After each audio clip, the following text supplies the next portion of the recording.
I was genuinely concerned for my life at that time. So to be able to just make that phone call to her, it was important that I had that conversation. I wasn't sure whether it was going to be my last conversation at that time.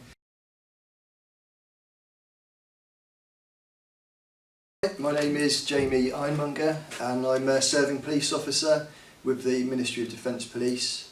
I've been serving in the police for 16 years. I did 8 years in Hampshire Police on response and then 6 years on an armed response unit before leaving and joining the Ministry of Defence Police. And I'm a Marine unit officer protecting the Royal Navy's fleet and the new aircraft carrier. The opportunity came to climb Mount Everest, and I decided that I wanted to use it as an opportunity to do some good, spread some awareness, and I was really quite passionate in doing that I wanted it to mean something rather than just someone climbing up to a mountain, reaching the summit and climbing back down again. With the issues I'd experienced in the police, dealing with a lot of traumatic frontline incidents, I discovered the charity Mind, and I was really impressed to see that they recognise the unique issues of mental health within the emergency services and the mental health battle that a lot of those people face. At base camp, I was lucky enough to have 3G, sometimes 4G, from a local mast that was run by the Chinese.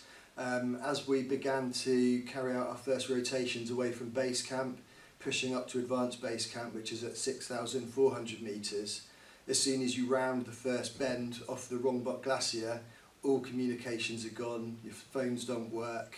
But luckily I had my Thuraya X5 sat phone, and that stayed with me in my pocket. Everywhere I went on Everest I had that in my pocket, and it was kind of like, it gave me a sense of connection with the world, that I'm in this place, I'm in a pretty deadly area, but I've got communication, so if I need to ring home or talk to someone, I've got that phone. In the media there was a lot of attention around Everest this year with the fact that there were huge amounts of queues. And quite simply, this was because the weather window, which is the time frame that we've got to try and summit Everest, collapsed from about sort of 10 days down to a period of a day. And as it turned out, the actual opportunity to reach the summit turned out to be about 12 hours. We had state-of-the-art weather forecasting systems, and we saw the weather window collapsing, so did a lot of the other teams. So it was quickly, everyone had to decide whether they were going to go for the summit or not, and unfortunately everyone went at the same time, which caused queues and bottlenecks in technical parts of the climb. So when I left Camp 3, which is the highest camp in the world at 8,300 metres, I immediately ran into queues, literally 100 metres outside of camp. At one point I was stuck for 4 hours in a queue, whilst the ice formed all over my down suit, all over my oxygen cylinder was covered in ice, and it led to a failure with the regulator of my oxygen, and it basically let go of about half a tank of oxygen, so I had to fix that quickly. And then once that had been fixed, I knew I was already down on oxygen, and that getting to the summit at that point was going to be a huge gamble with the queues as well. But I pushed on, got up to the summit ridge, saw the summit of Everest. It was only about 100 metres vertical climb, but when I kept seeing the queues snaking all the way to the summit, I mean, it was absolutely incredible to see people literally sort of toe to toe at the height of a cruising jetliner. I decided that it probably wasn't a good idea to go any further, looked at my oxygen, realised that I couldn't guarantee my safe return if I carried on, so me and my Sherpa made a decision that it would be best to go back. So having got down from the summit ridge into Camp 3, as you already know, there were some problems with the storm.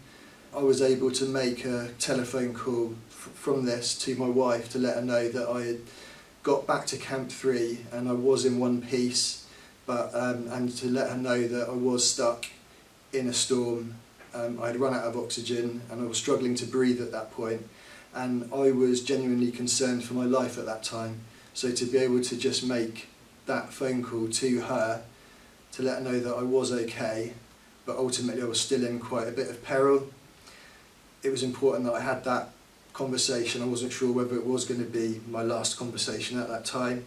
I was so impressed with AST, who provided me with some amazing technical support with it whilst I was away on Everest, that any further expeditions I go on, any other big mountains, I'll be coming to AST, and I will definitely be taking another sat phone with me.